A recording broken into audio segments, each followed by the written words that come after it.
66%. Gila ya. Kita buka sesi bedah materi kali ini dengan angka yang lumayan bikin jantungan. Ini bukan sekedar statistik acak loh. Ini beneran cerminan nyata seberapa parah rentang fokus manusia itu anjlok saat pakai gadget kesayangan kita. Coba bayangin, dari rata-rata fokus 2,5 menit di tahun 2004, sekarang cuma nyisa 47 detik. Bahkan ada data terbaru yang bilang sekarang tuh rata-rata cuma 8,25 detik. Serius, otak kita ini lagi berubah banget dan cara kita nangkep informasi udah geser jauh dari zaman dulu. Nah, sekarang coba direfleksikan sebentar. Pernah nggak sih ngerasa konten yang udah capek-capek kalian bikin, malah di-skip gitu aja dalam sekejap mata? Kalau iya, tenang, kalian nggak sendirian kok. Kenyataannya, sekarang audiens kita lah yang pegang kendali penuh.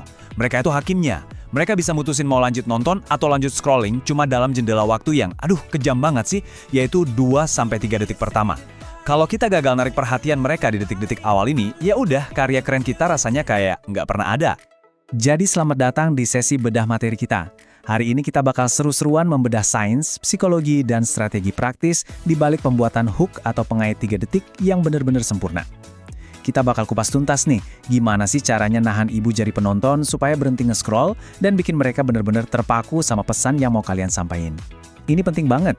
Oke, buat gambarannya, ini agenda yang bakal kita bahas. Kita mulai dari krisis era atensi 3 etik, lanjut ke algoritma dan pola interupsi, terus ngebahas anatomi hook 3 dimensi. Habis itu, kita cek formula praktis penahan scroll, kesalahan fatal pembuat konten, sampai akhirnya realitas bahwa hook hanyalah pintu masuk. Yuk, langsung aja kita mulai. Kita masuk ke bagian pertama, era atensi 3 detik, alias krisis perhatian di zaman modern ini. Para dengar istilah TikTok Brain? Nah, konsep ini tuh beneran menarik banget. Jadi gini, video-video pendek itu kan emang dirancang sedemikian rupa buat ngasih stimulasi instan ke otak kita lewat visual dan audio yang asik. Ini tuh langsung mancing sistem reward atau penghargaan di kepala kita. Tiap kali kita swipe, boom, otak ngelepasin dopamin. Lama-lama kita jadi kecanduan sama kepuasan instan ini. Efeknya apa? Kemampuan kita atau audiens kita buat fokus ke konten yang angka panjang jadi jauh berkurang.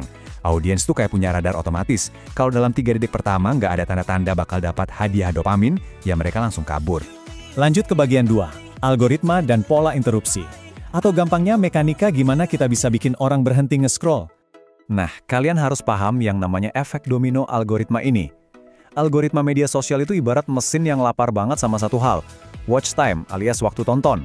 Semuanya benar-benar bermula dari satu titik, yaitu hook yang kuat. Hook ini tugasnya ngentiin scroll, yang otomatis ningkatin retensi, karena audiens jadi bertahan nonton. Retensi yang tinggi ini bakal ngasih sinyal kuat ke algoritma, ngasih tahu kalau, konten ini bagus loh. Nah, dari situ, muncullah engagement kayak likes, comment, share.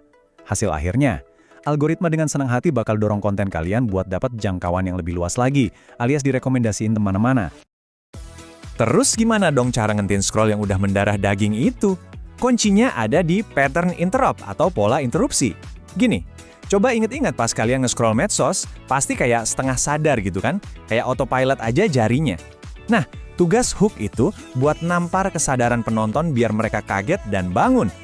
Makanya kalau kalian buka video pakai logo muter-muter lambat selama 5 detik, wah itu sih bunuh diri, penonton keburu tidur.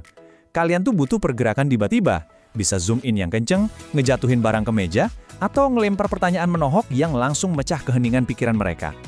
Oke, sekarang kita masuk ke bagian ketiga, anatomi hook 3 dimensi. Arsitektur dibalik pengait perhatian. Perlu dicatat nih, hook itu bukan cuma sekedar kalimat pembuka yang kalian ucapin loh. Hook kelas pro itu adalah sistem yang sinkron. Ada 3 lapisan atau dimensi di sini. Pertama, visual. Ini tentang apa yang muncul di 2 atau 3 detik pertama. Visual tuh diproses otak paling cepat. Kedua, verbal. Kalimat pertama yang keluar dari mulut kalian. Dan ketiga, teks, caption besar di layar yang negesin pesan kalian. Sering banget nih kreator cuma pusing mikirin kalimat pembuka. Padahal banyak loh orang yang nonton video tapi di-mute alias tanpa suara. Jadi ketiga elemen ini harus jalan barengan, ibarat main musik, ketiganya harus bunyi di detik yang sama persis. Nah, ini nyambung ke aturan emasnya, yaitu alignment atau keselarasan. 3 elemen tadi, visual, verbal, sama teks, itu wajib banget nuju ke satu subjek yang spesifik dan memicu satu pertanyaan yang sama di kepala audiens. Coba bayangin, visualnya orang lagi santai di pantai, tapi suara kalian ngomongin kerugian main saham, terus teksnya nulis rahasia bisnis. Otak penonton pasti error sesaat. Dan kebingungan sekecil apapun di detik pertama, itu udah lebih dari cukup buat bikin jempol mereka swipe ke video berikutnya. Intinya, jangan pernah bikin audiens mikir keras di 3 detik awal. Masuk ke bagian 4, kesalahan fatal pembuat konten. Kita bakal bedahin bedanya kreator amatir sama yang udah pro. Coba lihat perbandingan ini, kelihatan banget kan bedanya? Di sebelah kiri, sapaannya basa-basi banget. Halo guys, selamat datang kembali. Ini buang-buang waktu banget. Kalimat kayak gitu nggak ngasih nilai apa-apa, nggak bikin penasaran, dan pastinya nggak ada unsur interupsinya sama sekali. Tapi coba lirik yang kanan, pro banget. Ada instruksi tegas, berhenti scrolling, terus disambung sama pain point atau masalah audiensnya. Ini alasan iklan Anda boncos. Langsung to the point, nancep ke inti masalah. Pendekatan kanan itu ngerobek kebosanan penonton, sedangkan yang kiri malah bikin mereka makin ngantuk. Lanjut ke bagian kelima, formula praktis penahan scroll. Taktik-taktik yang udah kebukti pakai data. Oke, coba perhatiin baik-baik rumus engagement rate ini. Pertanyaannya, di mana sih posisi hook di rumus matematika ini? Jadi hook itu kerjanya di awal banget buat nangkap perhatian, mastiin kita dapat views yang beneran valid. Tapi nggak cuma itu, hook yang tajam dan spesifik bakal nyaring audiens yang emang bener relevan. Dampaknya, angka di bagian atas rumus ini, kayak likes, komentar, dan shares, bisa langsung meroket tajam. Malah ada riset dari jurnal manajemen tentang content fashion yang ngebuktiin kalau pakai hook kreatif yang mancing emosi, engagement bisa naik di atas 7%. Matematika itu emang nggak pernah bohong kan? Pastinya, tiap niche atau topik butuh pendekatan hook yang beda-beda juga. Tabel ini ngebuktiin kalau arsitektur hook harus disesuaikan. Buat food vlog misalnya, visual yang menginterupsi kayak close-up keju yang lumer parah, ditambah pertanyaan yang bikin ngiler, itu udah pasti mematikan. Beda lagi kalau personal branding, mainin cerita before after tuh ampuh banget buat nahan orang lebih lama. Terus kalau skincare gimana? Tunjukin aja masalah yang relatable atau sering dialami, kayak jerawat meradang pakai zoom in kilat. Dijamin, audiens yang punya masalah kulit serupa bakal langsung berhenti napas sejenak dan nonton sampai habis. Nah, kalau kalian ngerasa mentok atau kehabisan ide, catet nih formula cepatnya. Pertama, pakai hook negatif, contohnya, jangan beli produk ini sebelum tahu fakta ini. Atau cobain curiosity gap yang bikin penasaran kayak kenapa 99% kreator gagal di 3 detik pertama. Bisa juga lempar angka yang bikin kaget. Misalnya inilah alasan 80% bisnis hancur di tahun pertama. Kenapa ini efektif? Karena otak kita secara alami udah diprogram buat lebih reaktif sama ancaman, hal yang belum pasti sama data-data yang konkret. Jadi manfaatin hack psikologis ini. Akhirnya, kita sampai di bagian ke-6. Realitas pahitnya. Hook hanyalah pintu masuk. Saya mau kalian benar-benar ngeresapi kutipan yang satu ini. Hook yang kuat tapi sistemnya kosong hanya menghasilkan view. Dan view tanpa sistem funnel yang baik tidak akan menghasilkan income atau konversi. Wah, dalam banget ya. Kadang kita ini terlalu terobsesi ngejar viral, ngejar views jutaan. Padahal nangkep perhatian itu cuma garis start.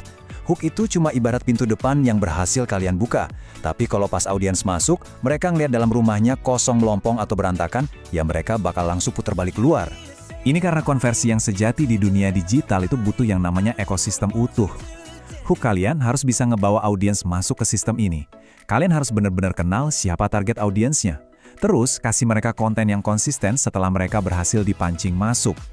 Arahin mereka pelan-pelan lewat corong pemasaran atau funnel yang jelas. Dari yang tadinya cuma sekedar tahu, sampai akhirnya beneran percaya.